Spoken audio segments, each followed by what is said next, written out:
Hi there guys, I'm Nikhil from Notion Hub, and in this video, I'll be showing you the most important tips and tricks for your Realme Narzo 30A. By the way guys, I'll also be making a dedicated video on the best features where I'll be showing you all the features available on this phone.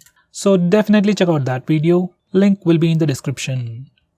First, I'll start off with the navigation gestures. On this phone, it's called as swipe gestures from both sides. And once you turn it on, you get some extra options at the bottom. Make sure you enable switch to previous app toggle and vibrate on back navigation toggle. And once you're done, this is how the navigation gestures work.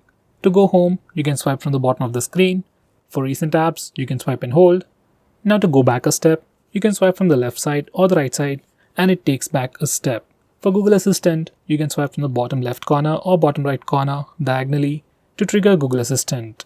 And every time you use these gestures or even the back button, you also get a subtle haptic feedback. Besides that, you can also swipe left or right on the bottom of the screen to quickly switch between applications, just like on iOS.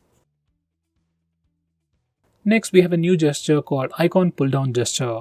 Now once you enable this feature, on your home screen, you can swipe diagonally on the left side or right side to quickly pull down all the icons near your finger. It's just a quick and easy way to reach out applications just with a single finger. Next, we have swipe down gesture on the home screen.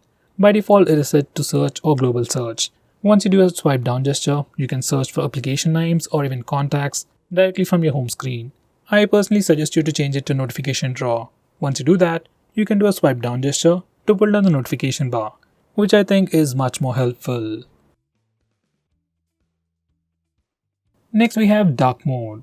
You can enable it from the notification toggles or directly from the display settings.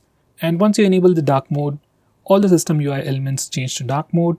Even some of the stock applications like phone dialer, messaging application also change to dark mode, and even some Google applications like Play Store or YouTube switch to the dark mode automatically. Dark mode helps your phone look much more cooler, helps you save some battery, and puts less strain on your eyes at night. Next, I'm going to show you different ways to take a screenshot on this phone. So first, we have the normal way where we can use the buttons. Just press the volume down and power button both at the same time to take a screenshot.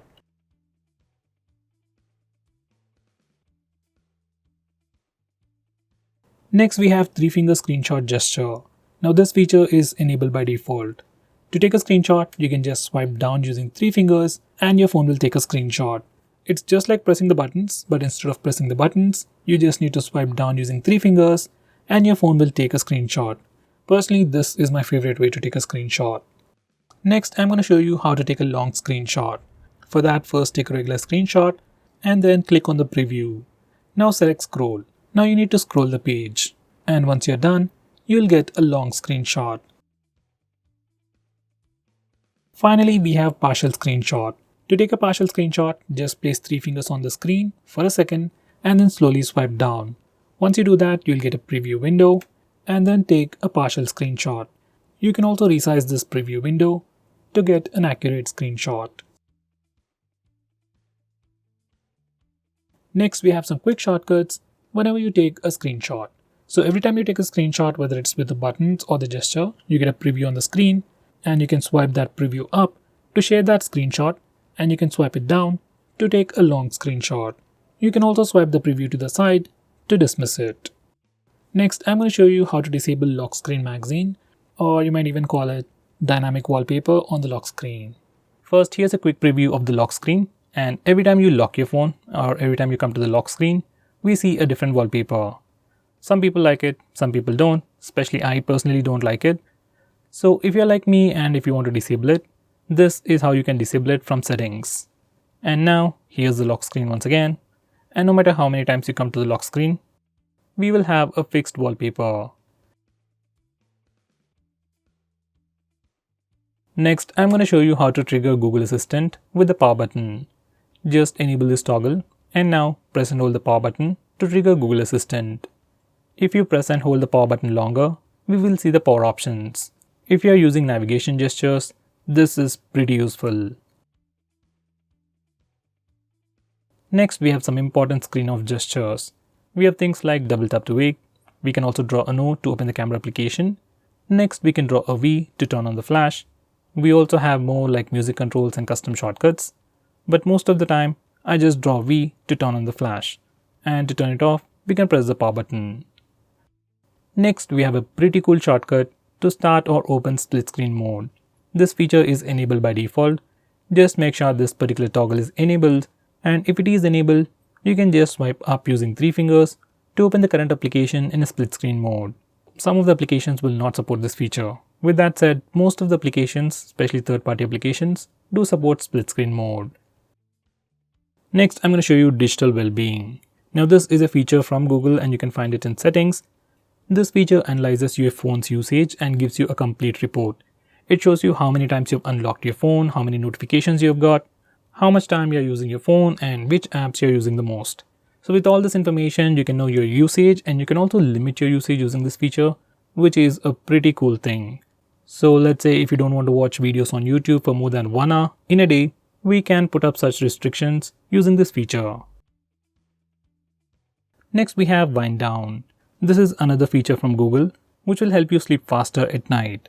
Using this feature, we can schedule our phone to turn on grayscale mode and do not disturb mode automatically at a specific time. This is something I would definitely recommend you to try. Next, I'm going to show you how you can change your default apps, whether you want to change your default launcher, default browser, or anything. For that, we need to first go to settings. Once you're in settings, select app management, then select default apps. Now from this page, you can change your default launcher, default SMS application, browser, and so on. I would definitely recommend you to change your default browser to Google Chrome. Just like that. Next, I'm going to show you how to display the battery percentage on the status bar.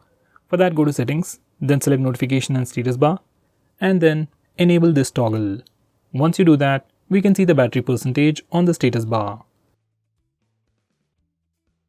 In the same way, if you want to see the network usage on the status bar, enable this toggle.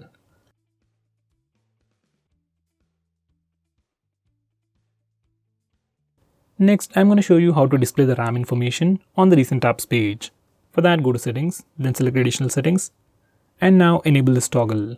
Once you do that, we can see the RAM or memory information in the recent apps page.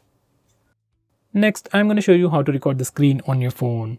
For that, first go to the toggles, and now we can start video recording just by using this toggle. Just click it and screen recording should start in 3 seconds.